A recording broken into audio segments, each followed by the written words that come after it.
ఏం నడుస్తుందన్న రాజకీయం? రాజకీయం రాజకీయం అవే నడుస్తాయి. కొత్త ఏముంది అవి పాతాయి అన్ని. ఎవడు వచ్చా మనకేం చేసేది లేదు, పిసేది లేదు. అంతేనా? అంతే. ఎట్లా నడుస్తున్నా? ఎండాకాలం కొంత టిఫిన్ సెంటర్ ఏమైనా డల్ అయిందా? డల్ అంటే ఇప్పుడు కొద్దిగా డల్ ఉంటాయి. ఎండకి ఎక్కువ బయటకు వెళ్ళారు కదా. అంతే. ఇది చొప్పదండి నియోజకవర్గమేనా? సొప్పదండి. చొప్పదండి. ఎవరేమి ఎమ్మెల్యే ఎవరు? ఎమ్మెల్యే ఇప్పుడు మన ఈయన బండి సంజయ్ కాదు, ఈయన మెడిపల్లి సత్యం. వస్తుండ అందుబాటులో ఉంటుండా? ఇప్పుడు అప్పుడప్పుడు వస్తారు. వస్తాడు, అప్పుడప్పుడు వస్తాడా?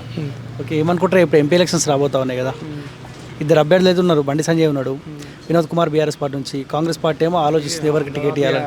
ఇదే వస్తున్నా తెలిసి బీజేపీ. బండి సంజయ్. ఎందుకు బీజేపీ అనుకో? ఎందుకంటే అందరూ ఒకటే ఉండద్దు కదా, ఆడవాళ్ళు వేరు వేరు ఉండాలి. అందరూ ఒకటే ఉంటేది కాదు. ఆల్రెడీ ఎంపీగానే ఉన్నాడు కదా మరి.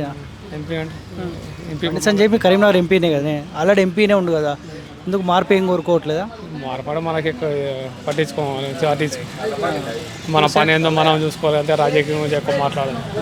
ఇప్పుడు సెంట్రల్లో మోదీ ఉండాలా, మారాలని అనుకుంటారు. ఇప్పుడు చాలామంది వస్తారు కానీ టిఫిన్ సెంటర్ కాడికి రాజకీయం గురించి కూడా మాట్లాడుకుంటారు. రాహుల్ గాంధీ రావాలనుకుంటారా, లేకపోతే మోదీ ఉండాలనుకుంటారా? అందరూ ఒకటే ఉంటే మాతో కాదు కదా, అంత కాంపిటీషన్ అన్నట్టు ఉండాలి కొద్దిగా. తెలుసా మీకు బండి సంజయ్? తెలుసా? ఎలాంటి వాడు? మంచోడేనా? మంచిగా ఎట్లా రాజకీయ నాయకులు అంటే అందరూ ఎట్లా ఉంటారు కదా, మీదికి మంచిగా లోపలికి ఎట్లా ఉన్నారు, మనకు మంచిగా అంటే మంచిగా అంతే. ఇప్పుడు కాంగ్రెస్ పార్టీ నుంచి ప్రవీణ్ రెడ్డి టికెట్ ఇద్దామనుకుంటారంట. ఆయనకి ఎట్లుంటుంది? ఆయన గురించి తెలియదు. తీన్మార్మల్ తెలుసా మీకు? తీర్మానం తెలుసు. తీన్మార్మల్లో కాంగ్రెస్ పార్టీ టికెట్ ఇద్దామని ఆలోచనకు వచ్చిందంట. కానీ తీన్మార్మల్లో టికెట్ ఇస్తే గెలుస్తాడా ఇక్కడ నుంచి? అంటే ఏమో ఇంతవరకు వెళ్తే ఇన్లే ముచ్చడా, గెలిస్తే అసలు వాళ్ళు గెలిస్తే నయమే కదా. ఓకే, మీరు మాత్రం బండి సంజయ్కినా? బండి సంజయ్.